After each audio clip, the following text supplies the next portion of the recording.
Hello, sports fans, and welcome to another edition of Scott Sports 101. I'm Scott Trella.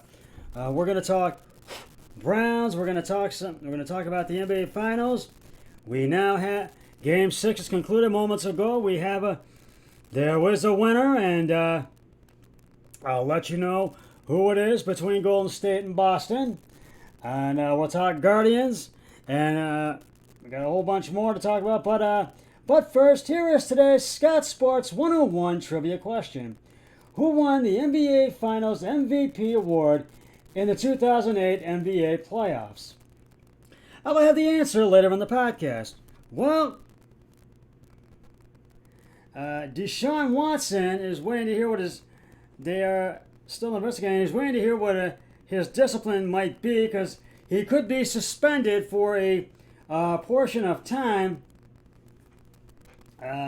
this upcoming season, and that means if that does happen, that Jacoby Brissett will start. But the question is, who will be the backup?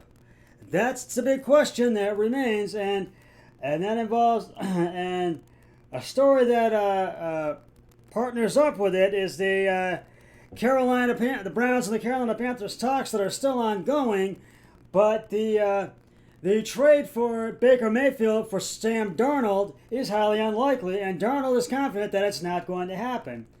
But Mayfield and Darnold will play on their final year of their contract worth up to $18.9 million. And, but they are not, that's not their concern trading for Darnold. But Mayfield does want to be traded, and it could happen with Carolina or with Seattle, but they just want to have Brissett starting, and they want to figure out who is going to be the backup if Brissett starts, if Watson is possibly suspended for a good portion of the upcoming season. And Deshaun Watson reiterated on Tuesday that he is innocent of these numerous allegations of inappropriate sexual conduct during massage sessions that have been made against him. Yet, while the Cleveland Browns quarterback again said he has no regrets about any of his actions, he admitted that he does regret the impact the allegations have had on the people around him, that being his family and the Cleveland Browns football team. I do understand that I do have regrets as far as the impact that it's bad on the community and the people outside of just myself, Watson said, and that includes my family, as I mentioned, and that includes this organization. That includes my teammates in this locker room that have the answer to these questions, that include the fan base of the Cleveland Browns. That includes males, females, everyone across the world. That's one thing I do regret as the impact that it's triggered so many people. It's tough to have to deal with. Just in the past 15 days, 2 more civil lawsuits were filed against Watson, bringing the total number of active lawsuits against him alleging inappropriate sexual conduct during massage sessions to 24. Attorney Tony Busby, who represents the women suing Watson, told WWS TV5 in Cleveland on Monday that 2 more women are planning to file lawsuits against the quarterback. Busby said that a lawyer from Atlanta referred one of the women, and that the other woman reached out to him after watching the HBO Real Sports episode that aired a story on Watson. "We sent the video of the Watson press conference," Busby said in a statement released on Tuesday afternoon. "We appreciate the Cleveland market and its fervent support with the regard to its new quarterback, Deshaun Watson, but given the volume of the credible cases filed, the lead detective's sworn testimony, the undisputed facts on the heartbreak, pain, and havoc Watson has caused, we think it would be appropriate to see Deshaun Watson expressed some regret or remorse in the way he treated these women, some of which have sued and many others who haven't yet. Attending some sort of counseling would be at least some step forward. We have nothing else to say on the subject. The New York Times reported last week that Watson booked appointments with at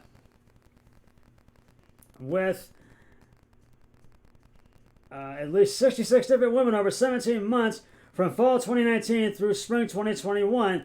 The list of 66 companies, the 24 women who have filed lawsuits against Watson, a woman who sued Watson but then withdrew the complaint, 2 women who filed criminal complaints against Watson but did not sue him, and at least 15 therapists who issued statements of support for Watson. As the request of his lawyers, at least 4 therapists contracted with the Houston Texans. 5 women identified by the plaintiffs, lawyers during the investigation for their lawsuits, and at least 15 other women whose appointments with Watson were confirmed through interviews and records reviewed by the Times. A few of these additional women spoke publicly for the first time to the Times. One woman who did not sue Watson or complain to the police told the Times that he was persistent in his request for sexual acts during their massages. On March 25th, during his introductory news conference, Watson said he had no regrets about any of his actions during the massage sessions. On Tuesday, Watson continued to deny any wrongdoing. Like I said, I never assaulted anyone. I never harassed anyone. I never disrespected anyone. I never forced anyone to do anything. Although grand juries in Texas declined to pursue criminal charges against Watson, earlier this year, the NFL investigating whether he violated the code of conduct and interviewed the quarterback in person last month as part of its investigation. As the league's spring meeting, Commissioner Roger Goodell said he thought the NFL was nearing the end of its investigation, but that he couldn't give a timeline for when a ruling might be made. I can't control that. I did everything they asked me to do. I answered every question truthfully that the NFL asked me, Watson said. I spent hours with the people they brought down. That's all I can do is be honest and tell them exactly what happened. They have a job, and so I have to respect that. And that's what I want to do is cooperate. They have to make a decision that's best for the league. Watson was asked whether he had considered filing countersuits for defamation because of the harm the lawsuits have done to his reputation. He said he has not been focused on that, and he just keeps focusing on clearing his name. I haven't gotten into any of that. My biggest thing is just wanting to clear my name, and so I can get back to being in an environment that is most comfortable. That's most comfortable in that's being in the community and helping people and being that role model and leader, and also being on the football field with my teammates and trying to win ball games. So that's something I haven't really been focused on. Just really clearing my name and just focusing on doing what's right and being honest, whoever I have to answer to, and give them true facts. Asked how his legal situation is affecting him, Watson said it's been tough, and he says he's trying to keep a balance with mental health and social life. But I have a great family, and I have a great legal team, and I have a great supporting cast here in this organization. He said, I go each and every day focusing on my task and being the best person I can be, Watson said. I can't control what the other side is doing with the legal process.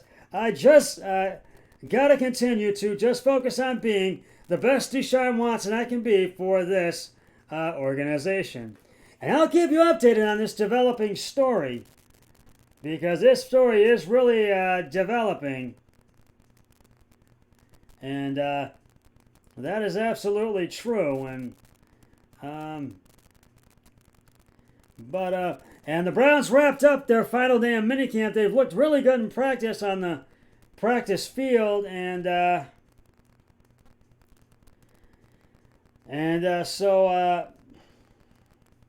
yes, the rumors of Baker Mayfield, I want to just reiterate on that a little bit, and it's very highly unlikely, and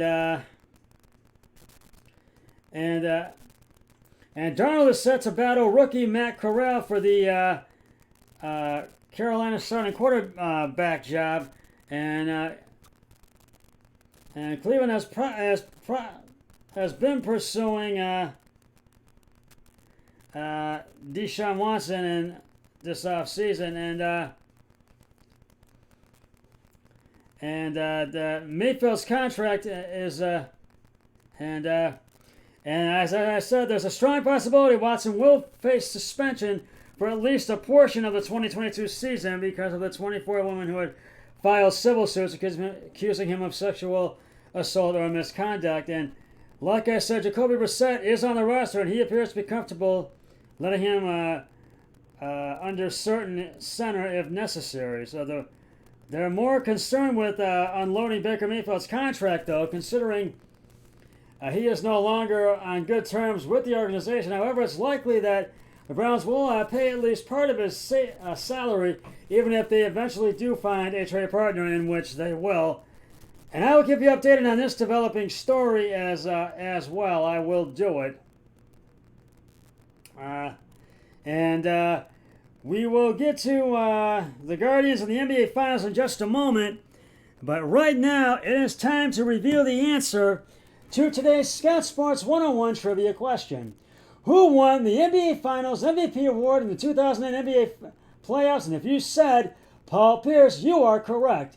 In his first ever NBA Finals appearance, he led the Boston Celtics to the championship against the LA Lakers 4-2, and in the first visit there since 1987. I will have another trivia question on my next podcast, so stay tuned for that.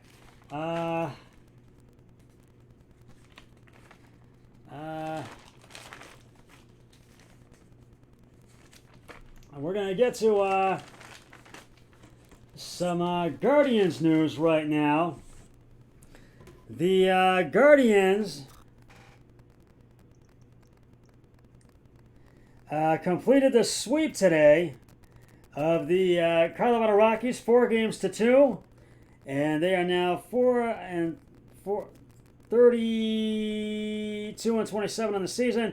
Tristan McKenzie was on the mound for the Tribe today, on the hill for the Guardians, excuse me.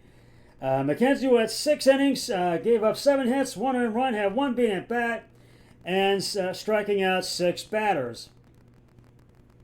And then the bullpen took over. Brian Shaw came on in the 7th, and he went and gave up 2 hits, 1 earned run, had 1 beat at bat. Eli Morgan came on and got the final out of the 7th inning and had a 1-2-3 in the 8th. And Emmanuel Clace came on in the 9th and got the win and the save for the Guardians. And this game was at Coors Field in Denver, Colorado.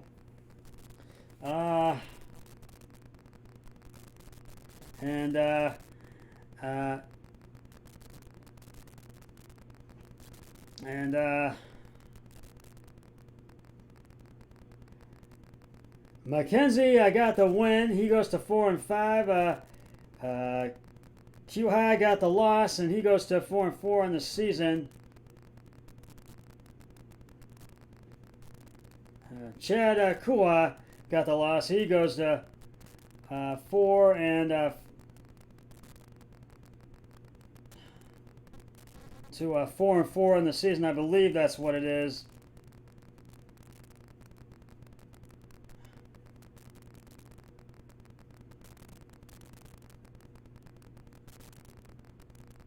Four and 4 in the season. And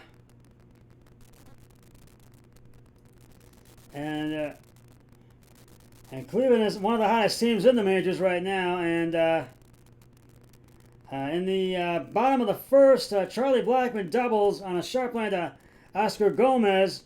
And Connor Joe to third. Oh, and I'll be back, and we'll get more of this in right after this. Stay with us.